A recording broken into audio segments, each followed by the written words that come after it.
ఏండో అందరూ ఎలాగున్నారండి? బాగున్నారండి? మా ఇంట్లో ఇవాళ నల్లేరు పచ్చడి చేస్తున్నామండి. కాడి పేరే నల్లేరనమాట.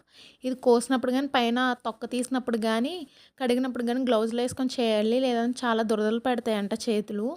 సో, గ్లౌజులున్నాయి కాబట్టి ఇంట్లో గ్లౌజులు వేసుకొని చేస్తున్నామన్నమాట. ఆకులు కూడా వేస్ట్ అవ్వవు. పచ్చడికి పనికొస్తాయి.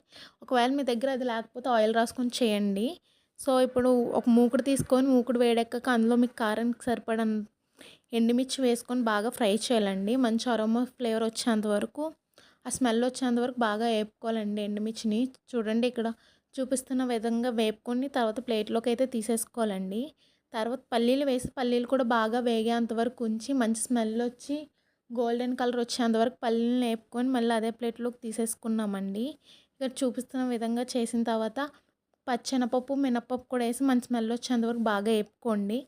తర్వాత అదే దాంట్లో ఆయిల్ వేసి ఆయిల్ హీట్ ఎక్కాక జీలకర్ర వేసి చిటపటలాడాక